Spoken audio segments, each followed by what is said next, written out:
Yo, dude. Alright. Oh, fuck, this is exciting. Yo, how we doing? Talking to it, bro. Check. Check.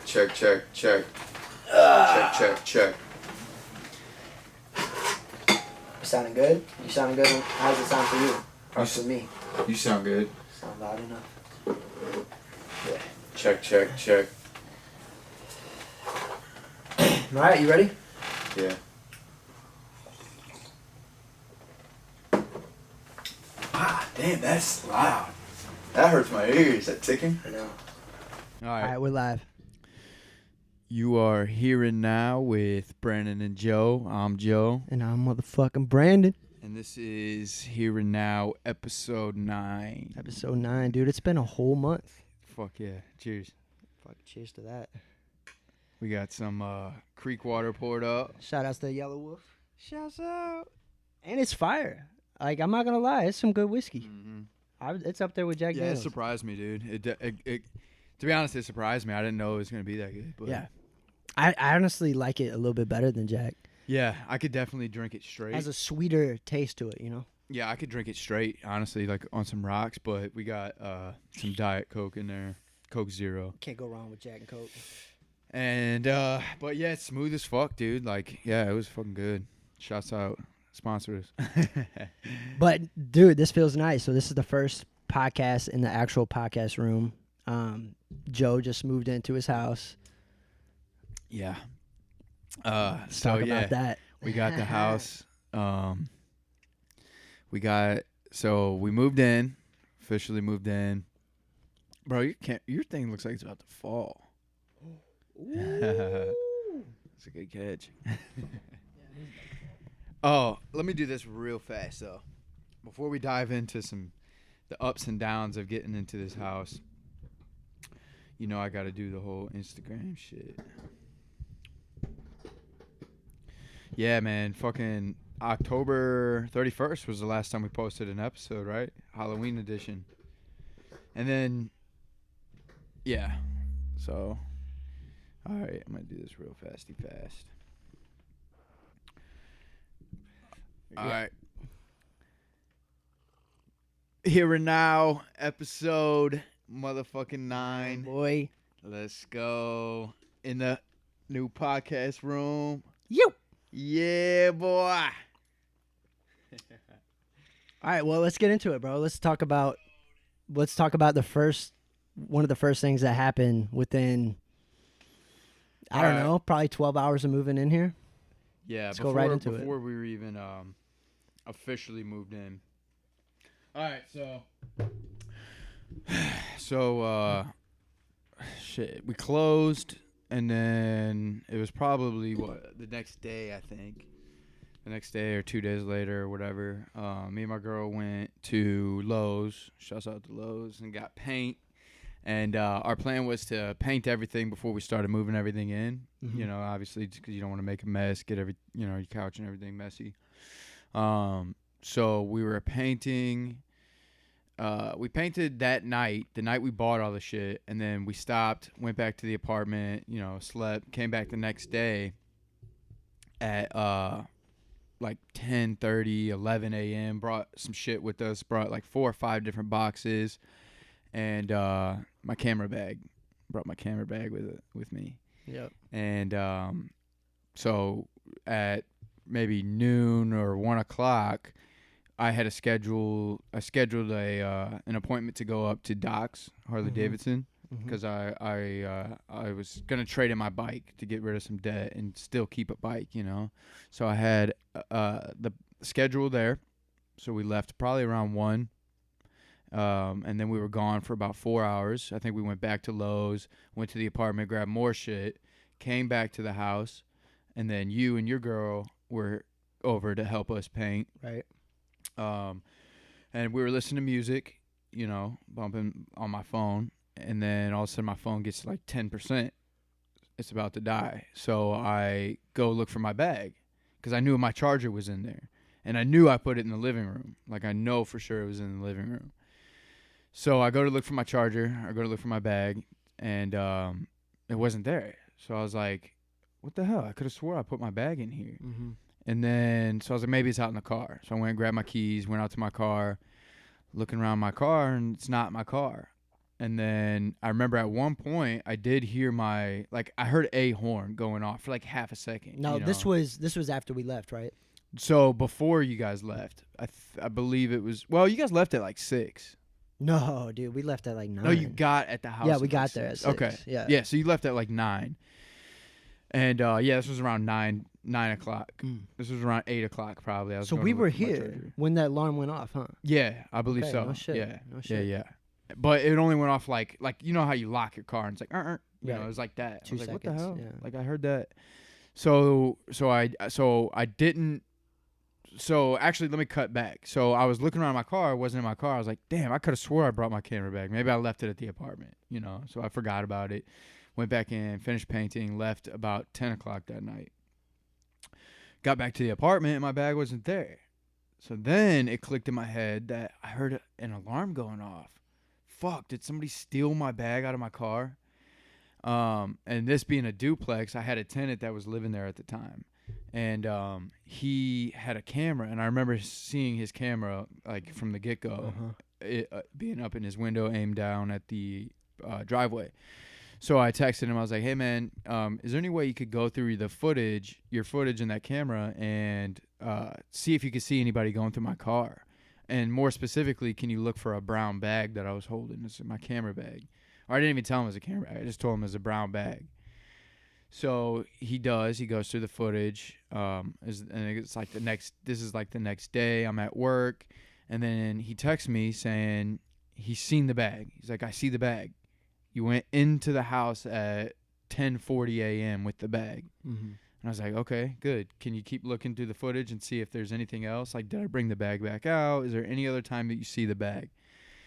So he texts me later, a couple hours later, and he's like, hey, I went through all the footage. No, I did not see you with the bag any other time. So so you went in with the bag, never came back out with it. I was like, damn, that is weird. Suspicious. So then all of a sudden something clicked in my head. I was like, oh, all right. Well, me and my girl are the only ones that have access to the house. So I went through the house head to toe, dude. I went through this house. I looked everywhere. I looked in the dishwasher. I looked fridge. the fridge. I looked, bro. I was like, maybe I just fucking put it somewhere. I looked everywhere. The dryer, everything. Could not find it. Uh-huh. And then it clicked in my head like somebody stole it. Somebody definitely stole it.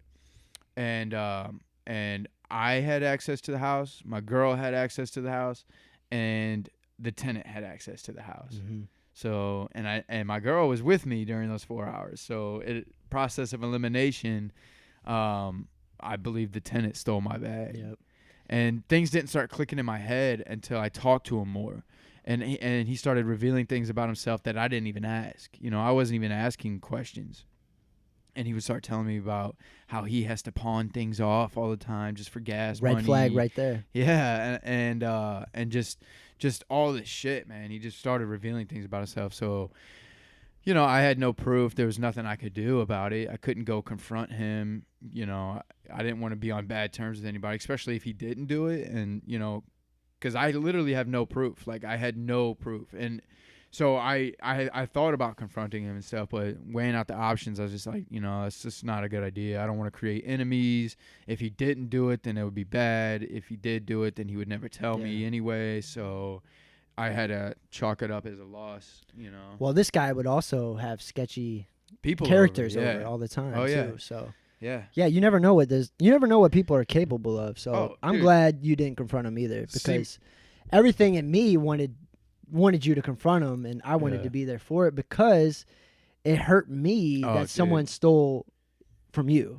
You know what I'm saying? Dude, it fucked with my head, man, because I was second guessing myself, dude. Because then when I would talk to this guy, he showed no signs of guilt. Yeah. So it was like fucking with my head. I was like, man, did I? Maybe I did lose it somewhere. I had to ask my girl like 5 or 6 different times. Like, now you're sure we looked everywhere? Yep. I was like, we looked everywhere, right? And yeah, she's like, yeah, we looked everywhere. It's gone. Yeah. Like, it's not here. There's not a single place that I have not looked. And Yeah, so it sucks, man, because like it seriously, it felt like a piece of me was taken. Like my whole day, the next day, I couldn't concentrate. I was like trying to think of different things I could do to raise money to get the camera, to get a new camera, and because that camera, like my camera, is a lot of me. You know, like it. Basically, everything I do is based around photography that's and taking one photos. That's one thing you stuck with over the last 10 years consistently is photography. Yeah, that's 100%. why it sucks so bad, you know.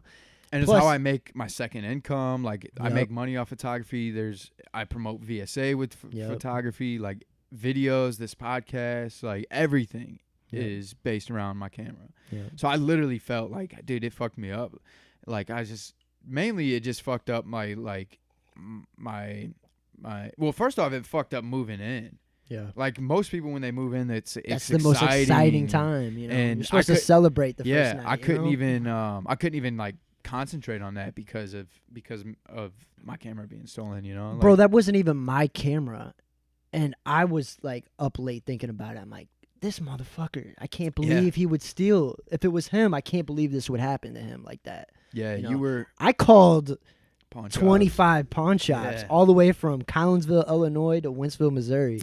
Yeah, dude, I went up to pawn shops. I went up to like 2 of them, and then I was calling the local ones around here and just trying to be hopeful, dude. And then, like, you know, when you lose something, I don't know if you've ever done this, but even my girl was saying this while we were driving. She's like, "Do you ever just look around and hope you just see it somewhere?" Yeah. I'm like, "Yeah." Literally everywhere I would drive, I'd be like looking behind bushes and at the park, and I would just be driving, like looking, like hoping it would just pop up, like a lost dog or something, you know? That's hilarious. I know. That's hilarious. But yeah, so I can't say who did it and who didn't do it, but you know, my suspicion is high, and you know, my agent told me, shout out to Agent Nick. He told me that anytime he ever had a problem with the tenant, it was one he inherited, like one that came with the property. So.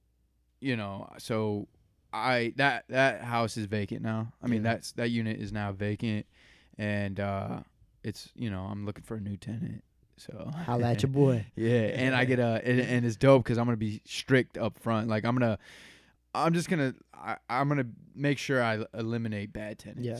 You know, like the potential for bad tenants. I want that to be as minimal as possible. Yeah, because I've dealt with that. You know, I've dealt with my tenant not paying me for 2 months. Yeah. So it's like you got to pay your mortgage and your rent on top of that. And you know how hard it is to kick somebody out, man? Dude, it was hard just to get him out. Yeah, but this one was relatively easy. Like, well, that's a family, right? That you had to kick out? Yeah, and it's hard to kick out. It was a single mom and 2 kids. Mm-hmm. You know, in my heart, I didn't really want to do it. But after 2 months, going on the 3rd month, it's just like... enough is enough. Yeah, you just got to find a more affordable place to live, you know. Yeah. This happened to not be it, you know. And that's my whole thing, too, man. When I was telling him that he had to get out, I was doing it in the nicest possible way. Oh, yeah. Because first off, you don't want to create enemies. No. Especially somebody that, you know, you hear stories all the time of somebody fucking your shit up. Like, I didn't want holes. I didn't want holes in my wall, like concrete poured down my drains and shit. Like, that could have been bad if I would have created an enemy out of somebody, you know. And honestly, he left it pretty good. Oh, yeah. Dude, he was up there. Dude, he was over there vacuuming at, like, midnight some nights. You know, I would hear the vacuum going, you know, like... That's why I was like cool as fuck with him, and I'm a nice guy anyway. Like I'm always just sometimes I feel like I'm too nice because I kept like even giving him longer time, but I was still strict about it.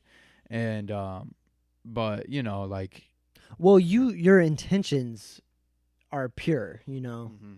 So yeah, you wanted to give him the benefit of the doubt.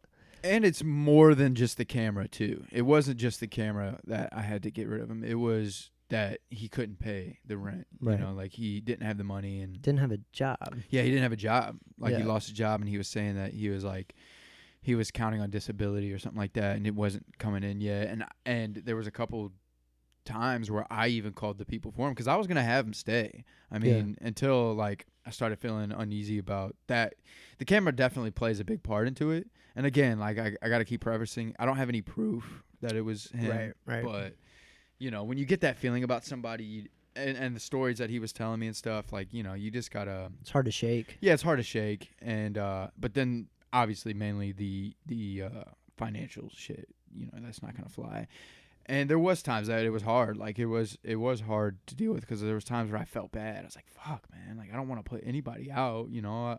But then again, you got to look at it, or I got to look at it as a business. Right. I can't be attached. Like these people that move into this house are not my friends. You know, Right. they're my business. It's my income. Right. You know, and if I don't be firm and I don't take care of finances, it's gonna fuck me in the end. Like I'm gonna have to pay. You're in the wrong business. Then, yeah, I'm in the wrong business. Exactly. Yeah.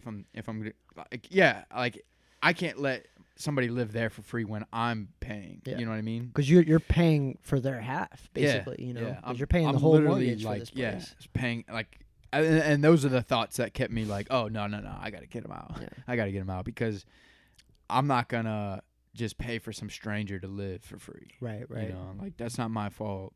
You know what I mean? Like you gotta. He could have figured his shit out, though. Oh yeah. You know, he could have got a job. Oh, you know, he could have made it work. It's just yeah. He just wasn't in it like that, you know. Yeah. So, we wish you well, brother. Yeah, definitely. I even told him that, man. I was like, yeah, take care. I wish you well, but that's how I'm gonna look at it. Is a business. Yeah. And I'm gonna stick to that mentality, you know. Unless I move in, I get that brother discount. Yeah. Psych. Dude, how dope would that be, though? It would be super dope. These podcasts would be like clockwork. Yeah. It would be dope. It would be dope as fuck. But you would have to understand that I would have to think of it as a business. Yeah, you know, I would have to take the brother part out of it. It probably wouldn't happen. I probably wouldn't live. But I wouldn't be. I mean, you're not gonna fuck me over. You know, No. like I know where I would find you at any time. Yeah. You would, unless you completely. Well, you would ghosted act us. different about that guy than me. You know, Oh, yeah. you wouldn't hesitate to kick in the door on me, probably. You know? Yeah. But that would be dope as fuck, dude. Like seriously, that is that door is open for you. That's an option. Yeah. But just understand that it's not, and you're not that type. You're not a freeloading. You know, you're not gonna try to get a free. I don't know, man. Let me get that discount, bro. Let me get that discount. Or you're like, hey, I'll hook you bro. up with some nicotine toothpicks, bro. There you go. They're paying nicotine. But no, it's exciting, man. This is all exciting to me. Like, I love this whole process, and I love this house. I fucking love this house, and I love this area. Like, dude, it's definitely the best thing that I've done so far. Oh, dude, anytime I come over to your house, bro, it just gives me such good vibes here.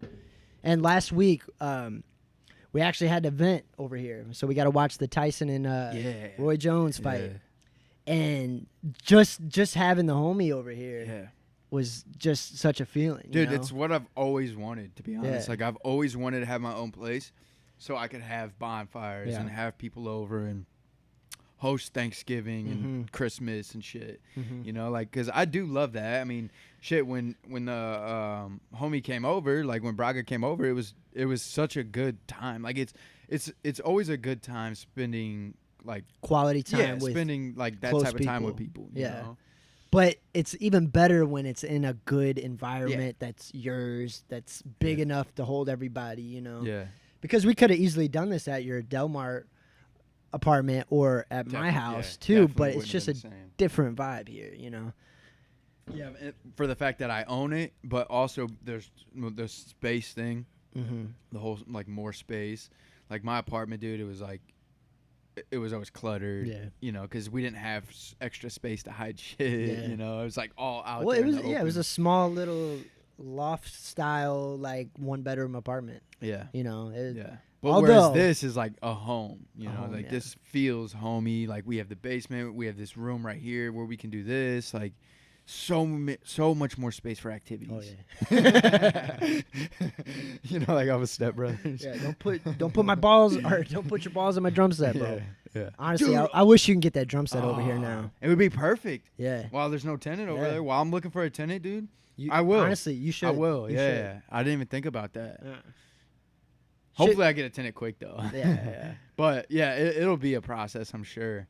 But fuck yeah. We honestly could utilize that side. Well, no, you don't want to do that. No, I mean, as like I've thought about that. You know, like keeping my office shit over there until I find a tenant. Like it's no problem just to move stuff over here. 'Cause that is yours, dude. Oh, like, yeah, this whole thing is yours. So. And that's the beauty about it too, dude. Is if I decide to, I could just have 2 houses. Yeah. Pretty much. Like I could just have 2. I don't even need to find a tenant if I don't want to. Yeah. Like I could just use that for whatever. You and your girl get into a fight. Hey. Yeah. I'm just sleeping over there keep tonight. my bed over there Yeah. instead of sleeping on the couch. Sleep over there. Shit. Has your girl ever made you sleep on the couch? But I think she's tried, but It doesn't work. like no. I'm going to sleep. I'm going to sleep. I'll just roll over. Yeah, you could go on the couch, but I'm not going to. Yeah. Yeah. I don't want to get used to that life, dude. I don't want to get used to sleeping on the dude. couch like somebody we know, you know? No. Dad. But he enjoys that. Yeah, though. he he loves prefers it. He that. loves He's the like couch. like my girlfriend's dad is the same way. He likes to sleep on the floor. no couch, no nothing. Just hardwood floor. Because no he blankets. Well, he likes to smoke cigars, so he likes to wake up and just walk outside and smoke a cigar. But Yeah, damn, like on the convenience. floor, like Maybe that's marriage, bro. Maybe that That maybe is you marriage. want your separation. Like Yeah. maybe that is gonna be a good idea to have a duplex in the Yeah. future where you just keep it as your like his side, her side. You know? it's a better idea to make some money off of it, but you know, Well, to that's each what his own. That's what I was gonna say. Like that was the whole purpose of me doing this is to try to live as cheap as possible. Yeah. You know, I'm trying to eliminate like, you know, they say the only good debt is debt other people pay for. Yeah. Yeah.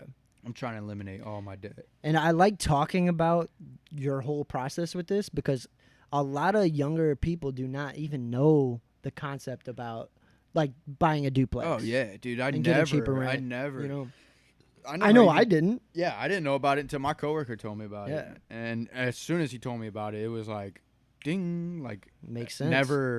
never changed my mind since. You know, Mhm. like a single family never was appealing again. Mhm. You know, and in the future I will, but my goal is to build up properties. Yeah. You know, and Well, you're we've young. talked about this, but yeah, You're young right now.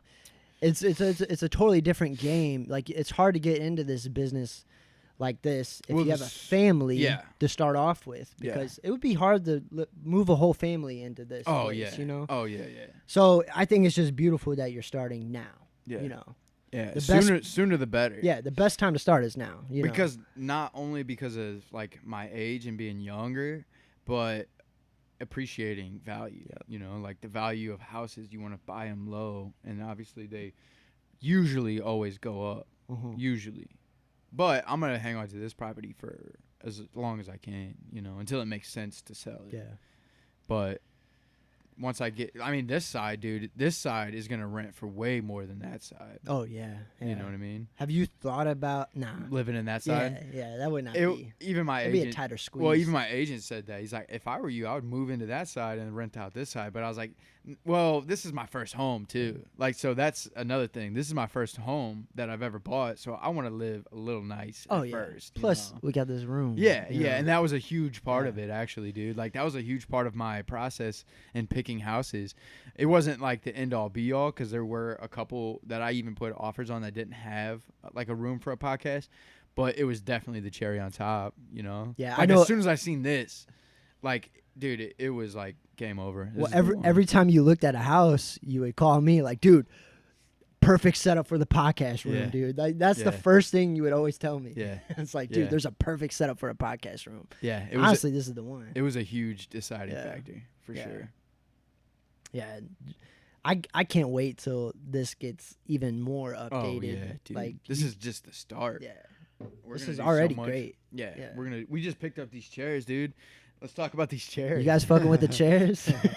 Like we were looking we went to a couple of Goodwills and then we were looking all over Facebook Marketplace. And there was a couple that I tried haggling with a bunch of different people. That's the reason why we didn't get any of those other ones. I was trying to get it for cheaper, but then this one. Honestly, this is cozy as shit. Dude, the ones this is so nice. These the chairs are ones so that you nice. wanted to get with the fucking human imprint. Oh, dude, those are free though. Yeah, those are free. You can't beat free. But dude, I think like some old people might have died on those chairs. I didn't notice that at first. Yeah. That's why I sent it to you. I didn't notice it. Well, I didn't know what you were talking about at first. I'm like, wait, what? It So looked I like went there back was to an it. explosion. Yeah, and you the could person, see. like, died. You could see the head. Yeah. You could see the shoulders. Yeah. It was all light, and then it was dark where nobody would be. Yeah, how weird is that? Dude, that's fucking weird. I'm glad we didn't get But the thing about those, that there was something off about those from the beginning because they were listed October 25th. And, like, every other chair, we're going, like, 3 days, 2 days, 1 day. And those were – so I was like, something's got to be up with them. And then I, like, brightened up my phone screen. I was like, oh, yep, shit. There's a human imprint. Somebody definitely got exploded onto those chairs. Damn. But, yeah, I think we did good with these chairs for now. Oh, it fucking worked out nice. Yeah. It worked out nice. Damn, I still can't believe it's been a whole month since we dropped the podcast, man. Yeah, no. Well, let's talk about it. We tried. So, like, the thing with this podcast, and I'm really hoping we got it down now, but it's literally been fucking, like, error after error after error after error. But honestly, that's beautiful because 100%. A lot of people wouldn't even start. They wouldn't even start now. They're like, shit, it's almost ready, but it's not quite there. You know, we need something on the wall, you know.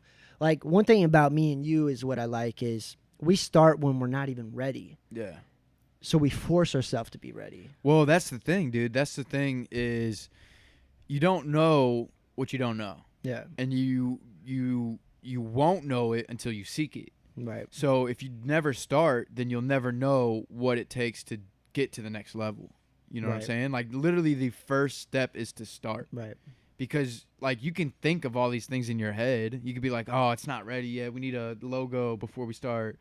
We need the perfect mic. Yeah, how do you know that? Like, how do you know the cheapest mic isn't the best mic for you? Or how do you know blah, blah, blah? You know what I mean? Like, you don't know until you start. And then once you start, you realize, like, oh, this mic doesn't work. Damn. Now we got to take these mics by getting new mics. Oh, this camera doesn't work. We need to get a different camera. You know what I mean? Right. Like, you don't know what works and doesn't work until you start. And all you got to really do is, like, all right, if you look at, like, the Joe Rogan experience, you watch the first episodes. Yeah. They were doing it off a Ustream, I believe. Yeah. Off of a laptop. It was like a cell phone. Yeah, it was I don't think they had mics. Yeah. I really don't think they had mics. Yeah. And now look where Joe Rogan is, you know? Like, what, he signed $1 million or $100 million deal? Something like that. I don't even know. Something like crazy. That's where he got, and he started at 0. You know what I mean? Like, yeah. So, because we have friends that will not start on something until it's like perfect, and it just sucks because I don't think they'll ever start. Yeah. Because they got that mentality. It's like, gotta be perfect, gotta be perfect. Yeah, they come up with excuses to why they shouldn't start rather than just starting. Right. Right. And it's all bullshit. It's all like self-sabotage, I think. Honestly, I think it's self-sabotage. Yeah. Like, they're afraid. They're afraid of failing, maybe. Yeah. That's what it is. Like, I feel like me and you, there's definitely, like, aspects of us where we could probably improve. Like, we could do better. Like, you know, there's things that I'm sure you know about yourself that you should be doing that you're not doing. But you're working on it, you know, right. And that's how I am too. But we're not really, like, I'm not afraid for this podcast to flop. No. You know what I mean? No. Because we're doing it because we like doing it. Right.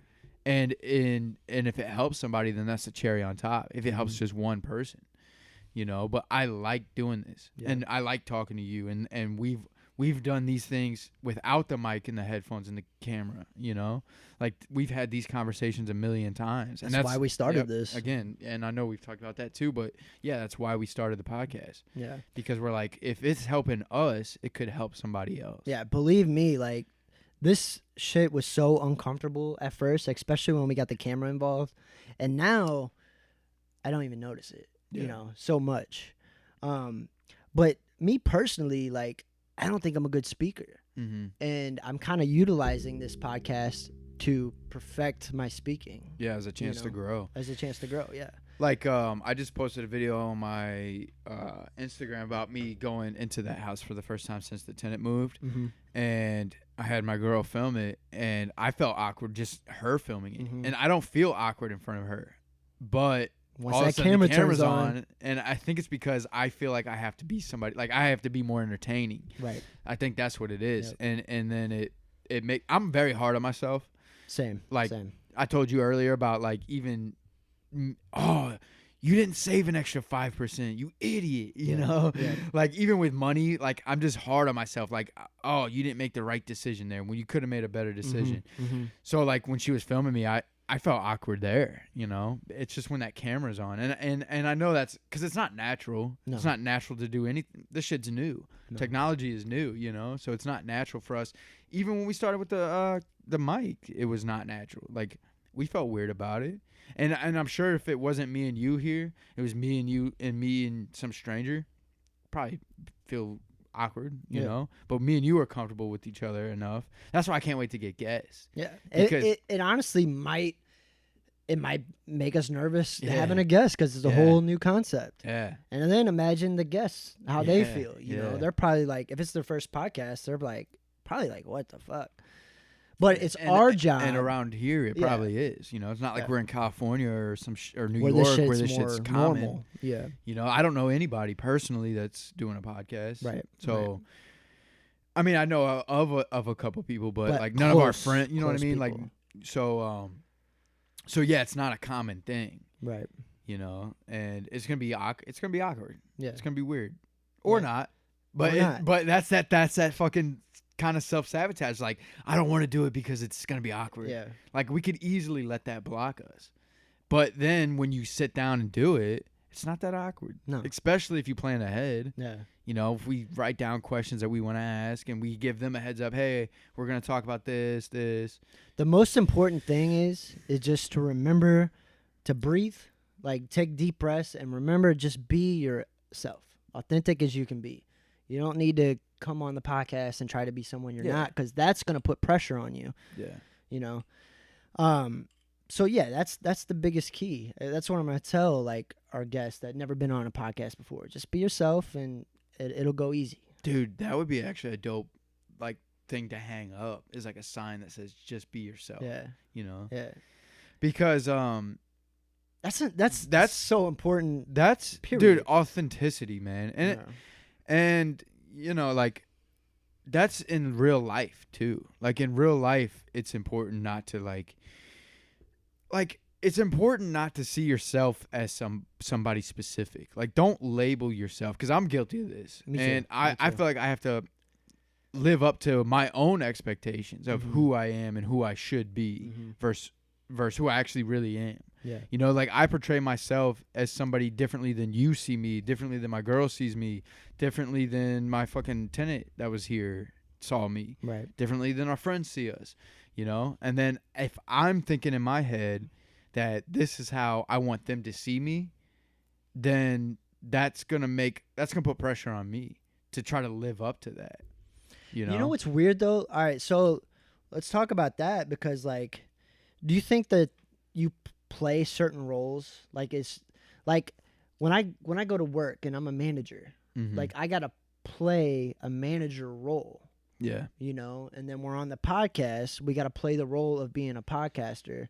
So everyone is gonna see you in a different light, because the guy, your tenant, is not gonna see you as a brother to me, you know? Because I got to treat them as that. I got to treat them as like a business, as a transaction, Right. you know? Because otherwise, if you get emotion tied up, that's how you get fucked over. Right. You know, like, that's how you let people slide from doing this or that, or, you know, breaking your rules.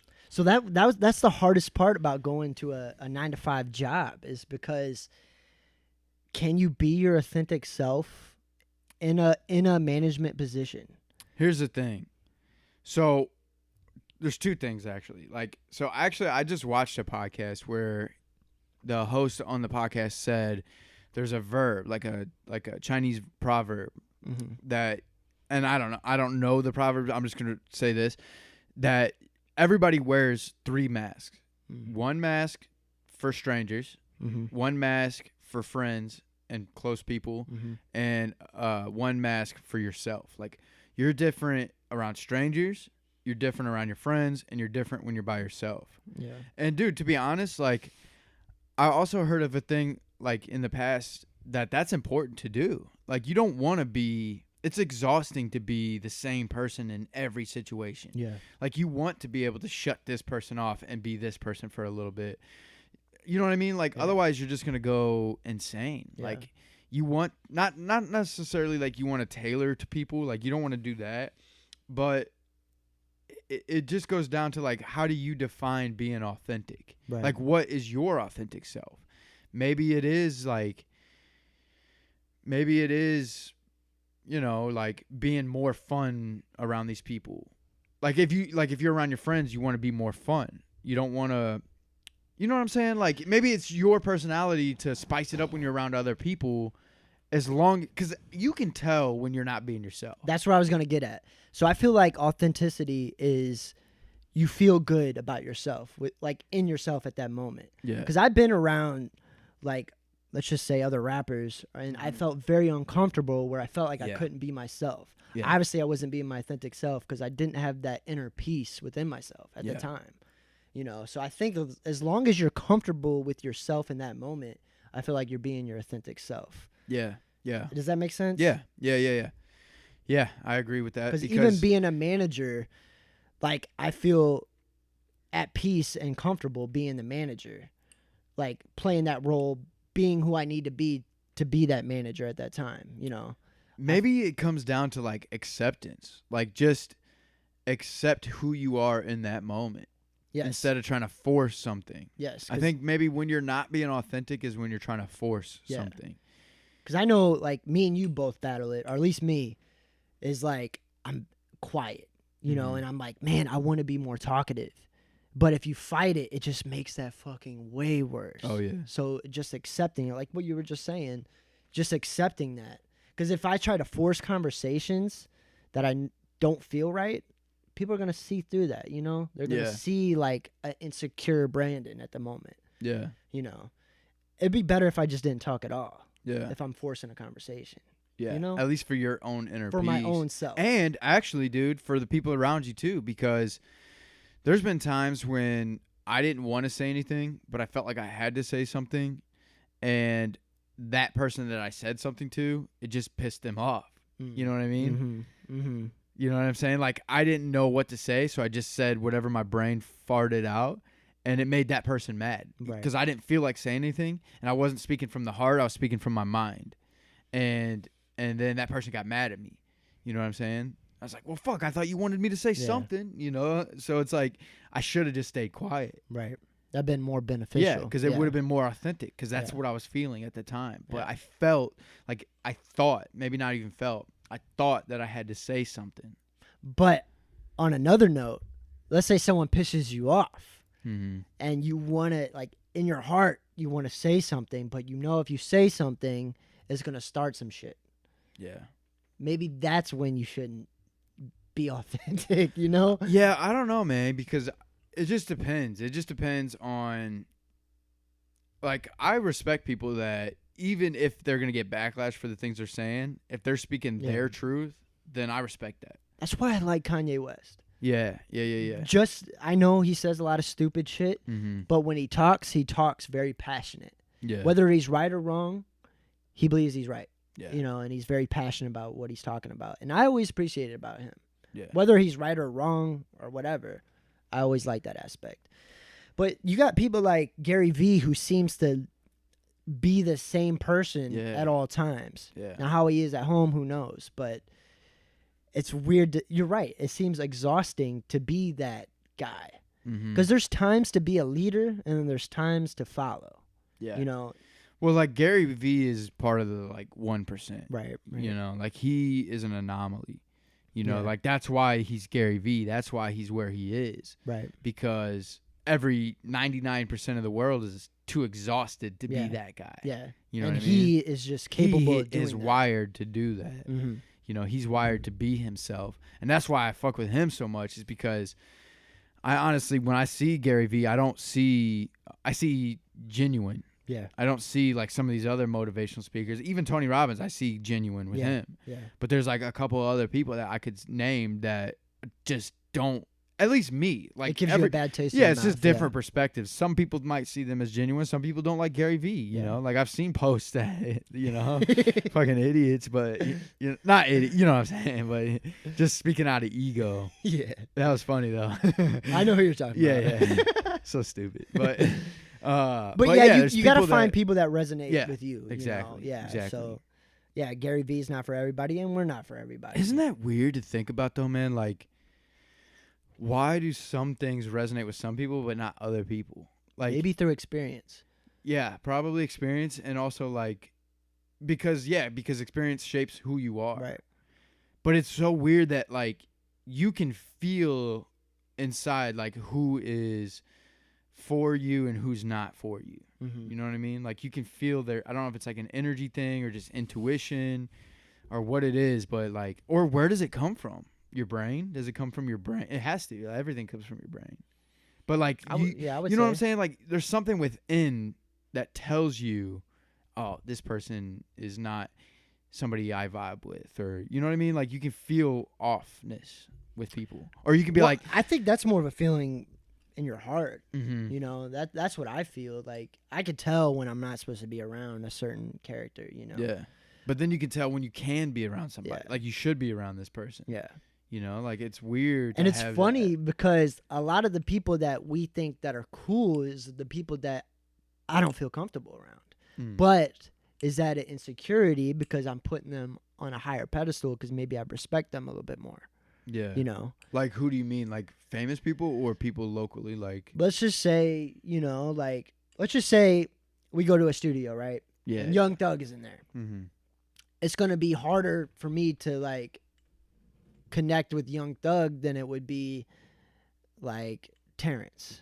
You know what I'm saying? Like, yeah, there's shit, what am I trying to say? Well, it could be like a it could be dude. I think that's an insecurity thing, to be honest. Oh, okay. No, we're good. We're good. Because that thing. We ain't fucking up this podcast, bro. Nah, unless you see that corner message. No, we're keep going. No, but insecurities. 100%, I think that's an insecurity 100%. Because, dude, I seen Nelly at the gym. You're putting somebody on a pedestal. Dude, I seen Nelly at the gym, okay? This is my first ever being around Nelly. Like, a lot of people from St. Louis have a Nelly story. Well, I finally got mine at the gym during quarantine. First day out of quarantine. My first day out of quarantine, going into the gym. Nelly was at the fucking Which gym. is crazy out of all people to see after the quarantine. Yeah. Him. Yeah. At the gym I go to, like at too. the gym, dude. A lot of famous people go to our gym, yeah, Club Fitness. Yeah, Fuck it, I'll say it, Club Fitness. Yeah. And why not? Yeah, the homie used to see Randy Orton, who's a WWE wrestler. Yeah, and then fucking the dude that just passed away. I can't, dude. Actually, that just hit me. I can't believe that dude passed away. I know. That's crazy to think about. Hawk. Yeah. Right. Hawk from Road Warriors. Road Warriors. Yeah. Dude, WWF legend, bro. And I told you, legend. I might have said this on the podcast, but I seen him like a few weeks or a month before the quarantine. Yeah. Like, I literally seen him at the Club Fitness in Winsville. How crazy is that, dude? And he looked healthy as fuck. I'll get back to the Nelly thing, but I remember playing. Oh, they had the spikes. Dude, I remember playing WWF on PlayStation 1, and we would always pick the Road Warriors. Yeah. Like, how crazy is that? And he was the doper one out of the two. Yeah. I remember. Because he was the one that shined the most. He was a little bit shorter than the other guy. Yeah, it was Hawk and... I can't even Spike. think of, maybe Spike. I think it was Spike. Yeah. Maybe not. People might be calling us out. Like, hey, you guys don't know what the fuck you're talking about. Well, I didn't even know it was him until I seen a photo that a tattoo artist posted of him. Yeah. Tagged him. Either me. But the Nelly thing, dude. The Nelly thing, like... At first, honestly, I hadn't seen Nelly in years. Like, I hadn't seen him on social media, nothing. I wasn't following him on anything. Mm-hmm. So I was like, man, that dude looks familiar. So I had to I had to Google image. I had to Google him, bro. Like, I didn't know it was him. And honestly, I would have did the same. Yeah, thing. I had like, just to make sure, because you know a lot of people look like a lot of people. Yeah. You know. So it turns out it was him. And then I wasn't like, dude, before I knew it wasn't him, I didn't feel weird. Yeah. As soon as I find out it was him, weird energy. Yeah. You probably can't keep like your energy off of him in a way. And then in my head, I was like, should I go say what's up? Yeah. Should I say what's up to him? And I was like, nah. Because then I seen two kids go up to him, try to take a photo. This is right when gyms opened up. Yeah. Like, literally quarantine, not being around anybody for fucking 2-3 months. And then boom, going to the gym. Dude, I was like, Dude, I was like weirded out by people even working out next to me. I was like, Yeah. do they not care about fucking COVID? Yeah. I was freaking out, bro. Oh, wait, is that Nelly? Yeah, What the fuck? yeah. What are the odds, dude? What I was like, dude, but but it goes to energy. It's like I was putting him on a pedestal. Yeah. Like I could have easily, if it was anybody else, I could have said, "What's up?" No problem. Right. But then in my head, I was like, I was just being rational because I don't know Nelly. I don't know him on a personal level. And I wouldn't just go up to, I'm not that type. I've never gone up to just anybody, even to compliment somebody on their tattoos, nothing. You know, I've never been that guy. So why would I go up to Nelly just because he's Nelly? Yeah. You know, like I felt that would have been disrespectful to him. Well, it's also in the gym. Mm-hmm. Like in the gym, he obviously was focused. Oh, I don't even like seeing friends at the gym, No, bro. no. Like I don't like talking I like to get anybody. in and get out, you know. In fact, I loved that I moved to St. Louis because I wasn't seeing people, and not to be like an asshole or nothing. Like I love, because it's always a good time when I do see somebody, but I don't like I don't want to go to the gym. Oh man, I hope there's I a see timing and a place time to and place socialize, to catch up with people. Yeah, and the gym is not one. No. So yeah, so seeing him, so it goes back to that energy thing. Like, yeah, dude, if I was in the studio with me and you were in the studio, no problem, easy, done. Nelly's in the studio with me. There's Shit, gonna be pressure. Now I gotta put the pressure on. Yeah. Now I gotta go hard. Otherwise, Yeah. he's gonna think I'm whack, and more than likely, that's gonna make me whack. Because of the pressure. Right.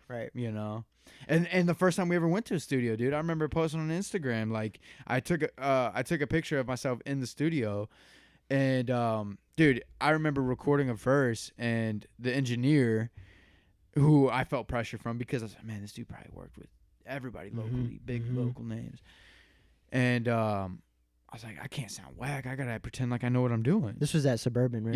Yeah. And I was humbled, dude. Like I was humbled just from the engineer. You know, like it took me 4, 5, 6 different takes to do my verse. Do you remember the first time I went to a studio? I think I was the only one recording at the time. It was with Fade Easy. Remember? Yeah, was I there? Yeah, I wasn't. you and Mitch came with me, and he brought the moonshine. Remember that at Suburban Pro? Was this off of And I was recording that song "Stay Golden." Do you remember? Oh yeah. Well, I was so nervous. I got drunk on the booth, and I remember I told, "Hey, Mitch, can you bring up that moonshine?" And then I remember Fade Easy saying, "Are you sure you want to do that?" Because I started slurring my words. Yeah. But I felt that pressure, even from Fade Easy, who's just like a normal person like us. But I felt that pressure where I was getting drunk and basically sabotaging myself. Dude, it goes back to portraying yourself as somebody. Exactly. I felt like I had to be a rapper. Yeah. You know? Yeah. And those were the first days of recording music, you know, the first time being in a studio. You're definitely going to bring that extra rap shit to feel more like a rapper, or so they can perceive you as a rapper or not whack, you know. Dude, honestly, it Which might that even studio go session sucked even because of further back. It might even go even further back to being imposter syndrome. Yeah. You know? Like you already feel like a fraud. Like Right. you feel like an imposter. You feel like you don't belong here. Mm-hmm.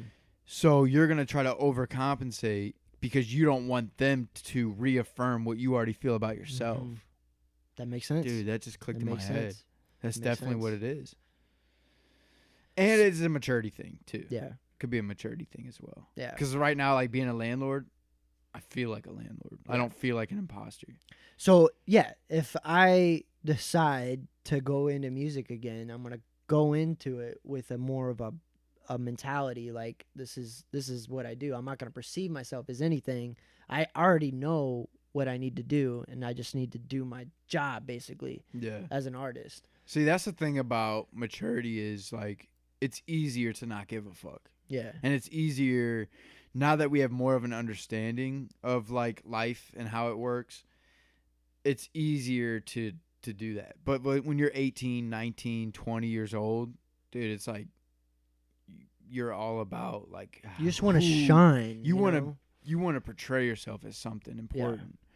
You know, like as you age and you mature and you realize how life works, like I said, like you go through the motions of life and you go through the disappointments and stuff, you start to realize like like it's not so important. Right. The more important thing is what do you think about yourself? Right. You know, how do you feel about yourself? Not what do these people feel? Because, dude, I used to get social anxiety from hanging out with just you and Braga, like hanging out with the two friends, because I was like, fuck. It goes back to that, dude. It goes back to like, I need to be portrayed as the fun guy. I need to be. I don't want to be looked at as boring. Oh fuck. I don't know what to say that's interesting. Oh shit. Now they're gonna think I'm boring. Right. And then now I get paralyzed. Like my mind is like, yep. All right, we're done. I quit. Yep. That's my mind, you know? And there's been times where I literally felt like something is wrong with my brain because it just shuts off under pressure, and I don't know. I don't have a single thought in my brain. Like I'm there. I feel like, dude, there used to be times, and I can't think of the last time I've been like this, but I'm sure it'll happen again, where I feel like I'm trapped inside of my own body. You know, like I feel like, you know, like off of Men in Black, when they open up that dead dude's face and there's an alien inside of it.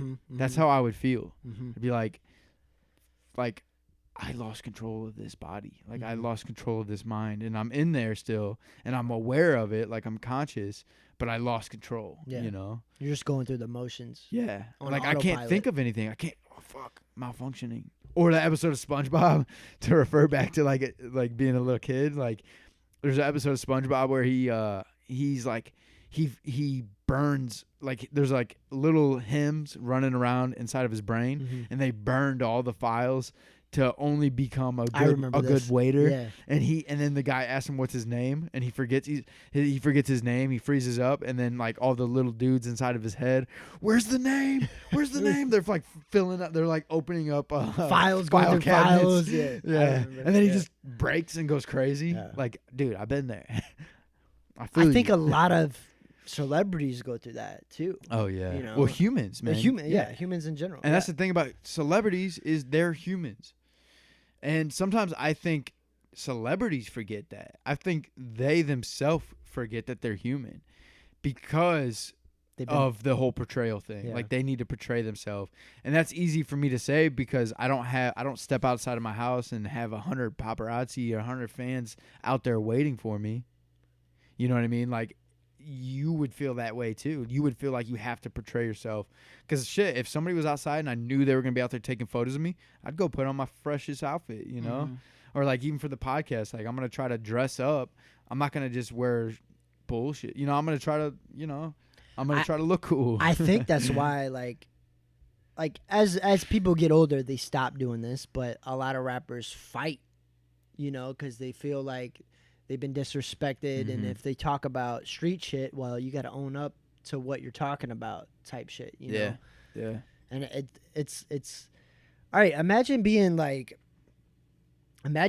Yellow Wolf, right? Where everyone knows you as Yellow Wolf, but no one knows you as Michael. You know, because I remember when he had a breakdown. Oh yeah, I remember that. And what he was saying is like, you guys don't love me. You just love Yellow Wolf. You just love the entertainment. I'm just here to entertain you. You guys don't love me, you know? Yeah. And I get that. But it's also what you signed up for, too. Yeah. You know? Yeah. But it has to be a hard life because no one knows what you really go through. Yeah. Being someone like Yellow Wolf. Yeah, because nobody really wants to hear what it's like to be, you know, in his case, Michael. Nobody wants to know what it's like to be that until you get to a certain point.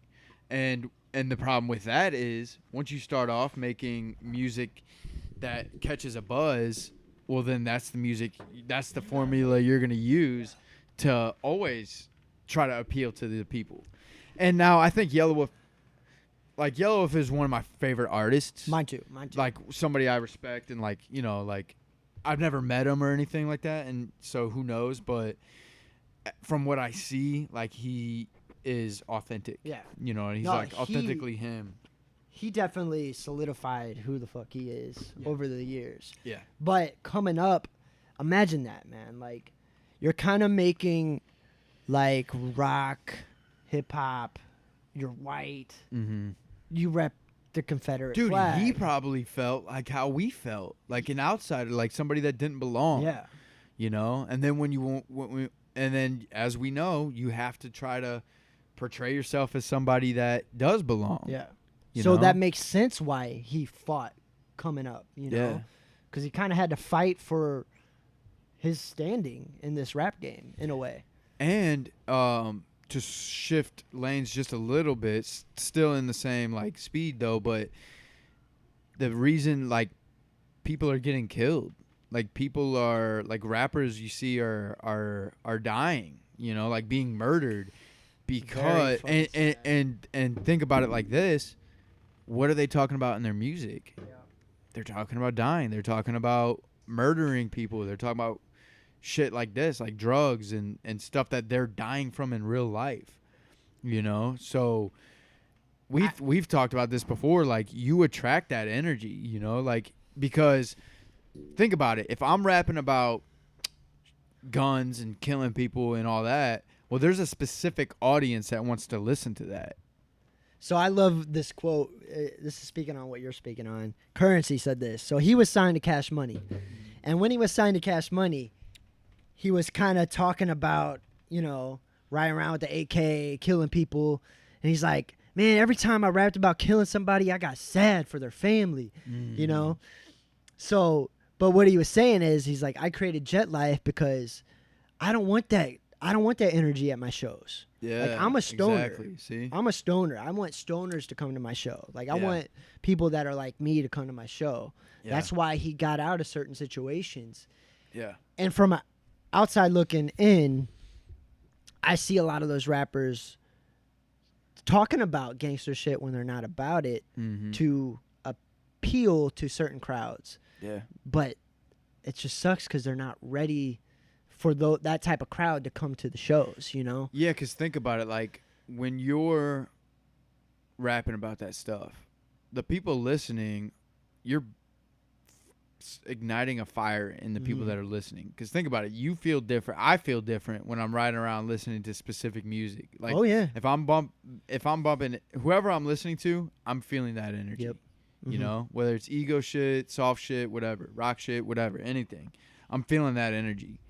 So now take it to a show. I'm performing live. Well, what type of energy am I giving to these people? And who is it that who am I attracting? Like, these are the energies I'm attracting is what I'm putting out to the universe. The fucked up thing is most people don't pop off with positive rap shit. You know? People want to live like, dude, I remember talking to our homie Matt about this when we were at that one bar that one time. He asked, why do you listen to rap? And I said, because it made me feel tough when I didn't feel tough. At times I didn't feel tough. If I listened to rap, I would feel tough. Right. And that's true. Same. Same with me. To this day. Like, dude, there's songs that are hard as fuck that I'll listen to. And then I'll be in a vibe. And then I get home and my girl gives me attitude or something. And I'm like, fuck, where's that vibe at? Where's that vibe that was in the car? Pop Smoke wouldn't take this shit. Why should I? Exactly. Well, like, you're not Pop Smoke. I was just listening to a dude that just killed a motherfucker. And I'm going to come home and take shit from my girl. You know what I mean? like, dude, that energy transfers. Like, it definitely is powerful. I mean, that's why, dude, we have known people that we grew up skating with, not, you know, through associate, that have died from drugs because, and then you go on their Facebook page and it's literally Lil Peep. You know, people that promote Xanax and Percocets and just all these drugs and fentanyl, like shit that people are dying from. There's no coincidence there. That's like, they correlate. You know, they correlate. And the same reason why, like, people flex wearing Gucci, because the rap culture made it cool. Like, it's crazy to think about. I hate that aspect of rap, that it's got the youth so brainwashed. I know people that would buy a Louis Vuitton belt before they had a car. One of my friends. One of our friends. And I pissed me off so bad. I told him, I'm like, I'm not driving you around anywhere. You just spent $400 on a belt, and you could have fucking saved that money and could have got a car in a few months. You know what I'm saying? Like, it's just shit like that, you know. But it's just so crazy. Like, dude, it's crazy how much the culture Oh, I've been a part of that too, by the way. I remember being young, ASAP Rocky was talking about sipping lean, and guess what I was doing? Drinking fucking fake ass lean, drinking Robitussin and shit. Yeah. You know, so I was a part of that problem. Well, actually, you know what, dude? It goes back to this. It goes back to you don't know what you don't know until you know it. Yeah. Well, you wouldn't have known about that even until you heard it. Yep. So that's the thing, is that it teaches people things that they don't know. Mm-hmm. You know what I mean? Like, shit, you don't know about weed until somebody teaches you about it. You don't know about Xanax until somebody teaches you about it. But the thing is, they're not teaching you about it. They're just saying, I do this. Yeah. You know, you don't know what this could do to you. Yeah. You don't know what this could do to your family. You don't know that this is going to lead you down the wrong path. Because the rappers are not talking about the bad shit about it. They're just kind of glorifying. Yeah, glorifying, like, you know, the party aspect. Yeah. Of it. Yeah. So, I don't know. I just think that it's our job as we get older is to spread knowledge, you know, spread our experiences. So some people don't have to go through the shit that we've been through, you know? Yeah. Like, I wish I had somebody that could have told me, somebody older that could have told me, hey, put that shit up. Don't drinking Robitussin. What the fuck are you doing? Yeah. You know, I wish I had somebody like that. But, you know, I had to learn the hard way and just being an idiot chugging Robitussin. Yeah, well, that's why it's important to be, like, to be vocal about it. Like, to be vocal about things, because if you think all the cool people are doing a thing and you want to be cool because you associate being cool as good, then you're going to do that thing too, because you think that's what makes you cool. Like, you think, oh, like, dude, with cameras, everything, like, you look at, like from a perspective of a photographer, like, if I find a photographer that I like, well, obviously, I'm going to want to try to find the camera he uses, the lens he uses, the editing software he uses, because I fuck with his photos. So why would I not emulate that person? Yeah. You know what I'm saying? Yeah. So it's the same thing. Like, that's why shit pops off. That's why different clothing articles pop off. That's why, you know, that's why influencers are a thing. Because literally they influence you because you want to be like them in one way or another. You know? But a part of me doesn't blame them, though. Because, like, if you're Future, like, your job is to make music. Yeah. Dude, Like, he's your not job thinking, is not dude, he's not thinking about to be a role model. No, he's not thinking about some kid from Missouri that might take Molly and Percocets and overdose. He's not thinking about that. Why would he? Why? It's not his job to think about that. It is our job, like, as an individual, to know, like, but dude, there's always gonna be that. I don't think there will ever be a time in life, and I don't want to sound like pessimistic or anything, but there's always gonna be bad shit. You can't stop murders. You can't stop overdoses. You can't stop. You can do your part. You can play your part and, like, you know, talk about how it's not good and put the word out there. But there's always going to be somebody that's still going to do it. Oh, dude, the Beatles were talking about heroin and LSD and since the 60s, you know. So you're right. It's always going to be around. Yeah.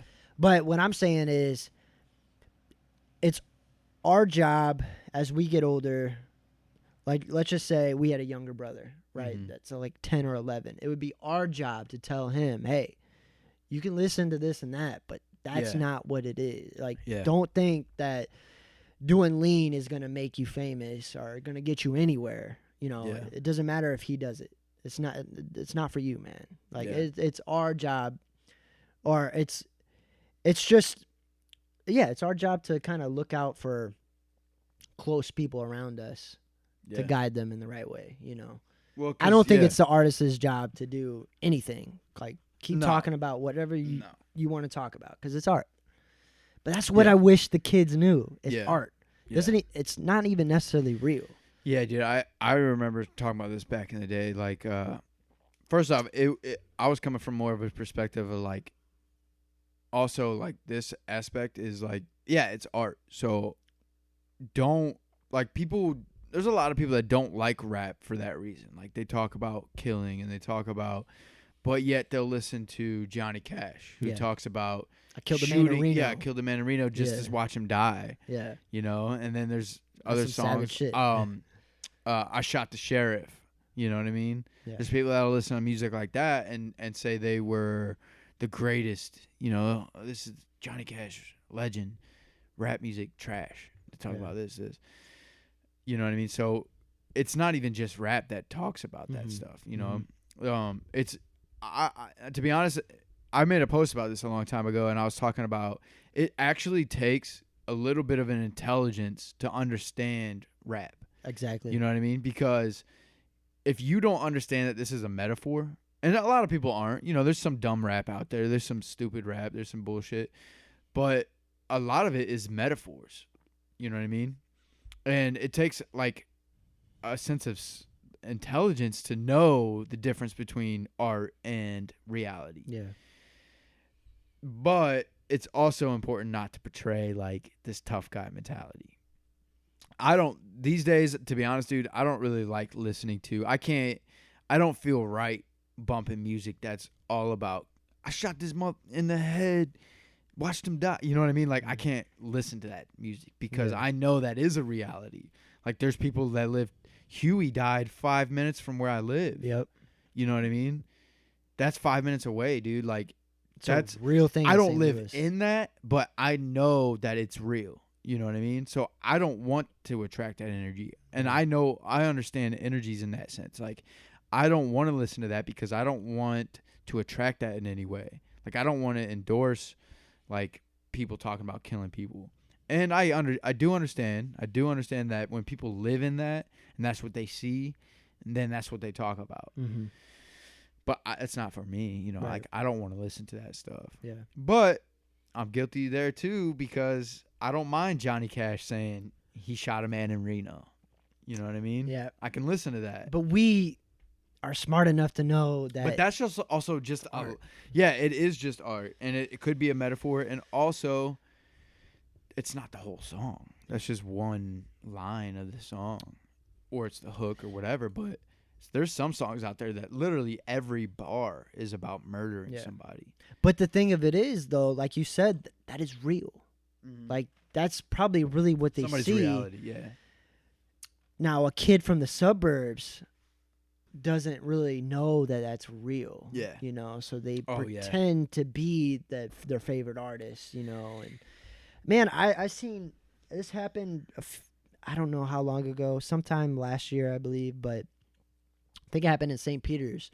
A 16-year-old killed a 14-year-old over selling weed, you know, and where did he learn to retaliate? I don't know. Yeah. But just seeing shit like that makes me so sad, bro. Yeah, or being 16. There was some young dude that shot an officer. Like, he was like some young white dude, like 16 maybe. I don't know.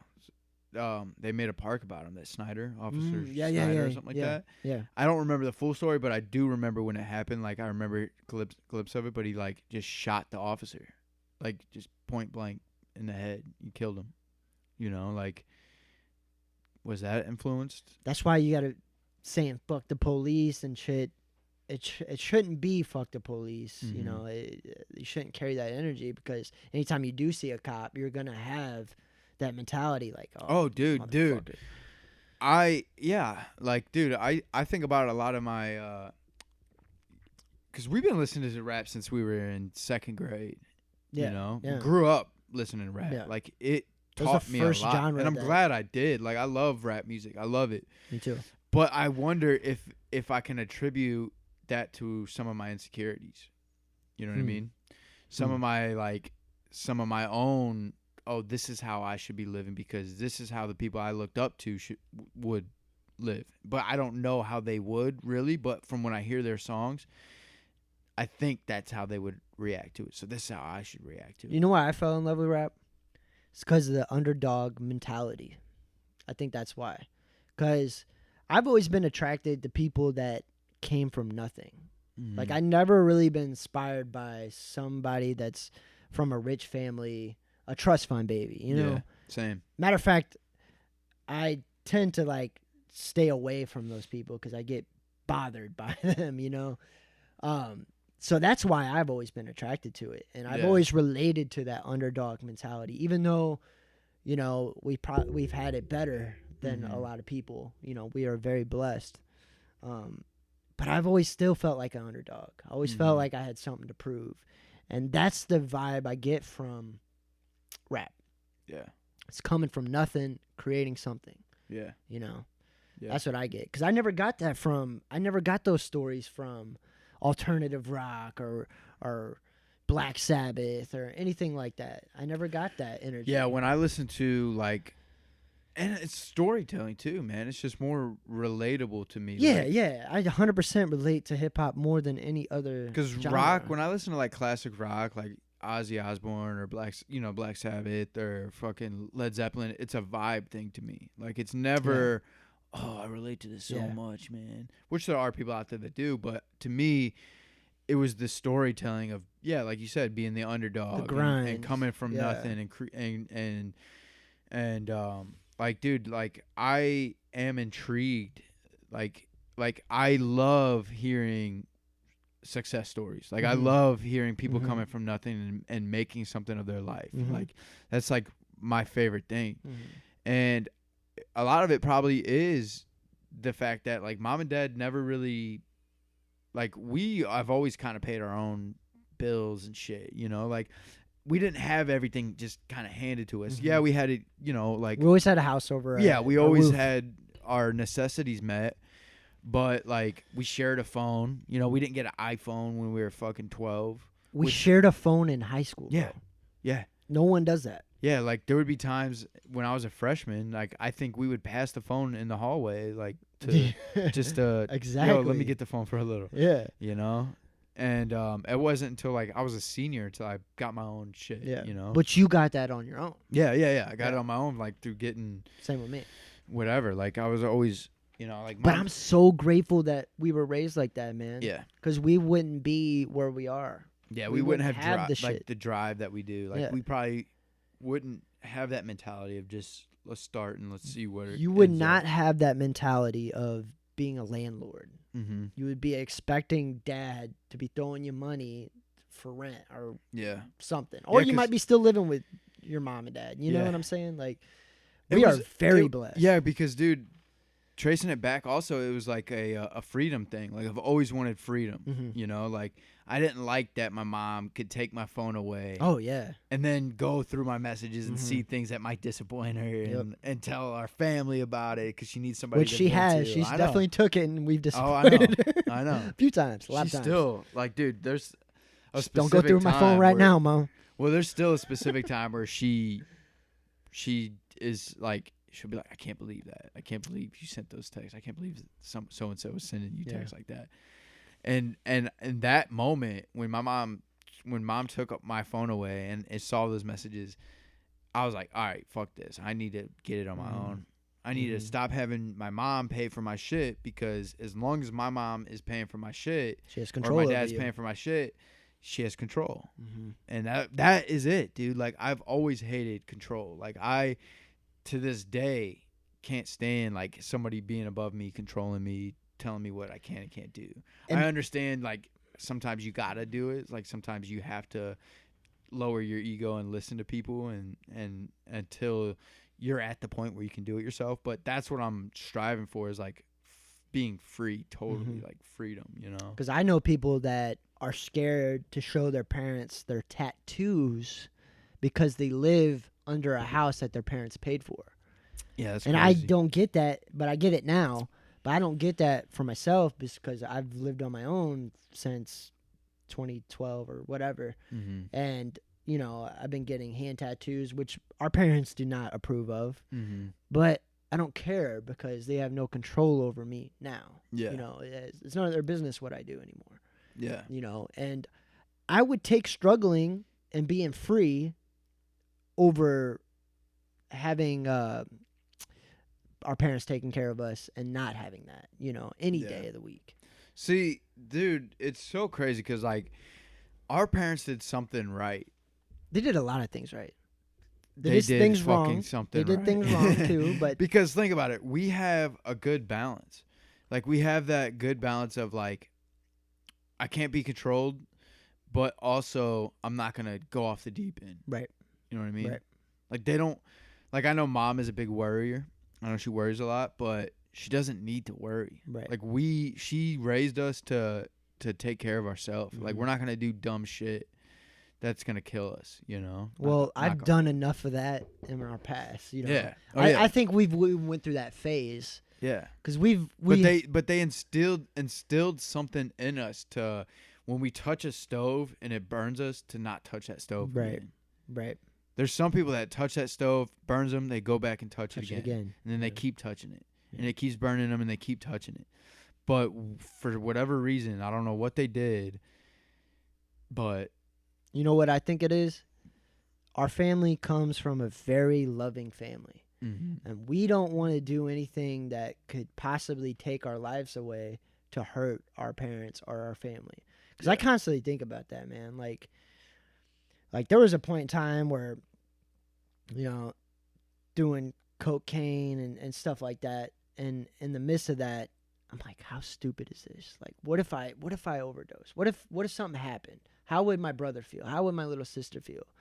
Like, for one, I always wanted you guys to look at me as like somebody you could look up to, you know, especially Kayla. You know, me and you have kind of always been peers our whole life. We've been inseparable. Mm-hmm. So I never really thought that way. Actually, in a lot of ways, man, I'm grateful for you because you never dabbled into the drugs like that, you know. So a part of me never had to worry about you, bro. Well, I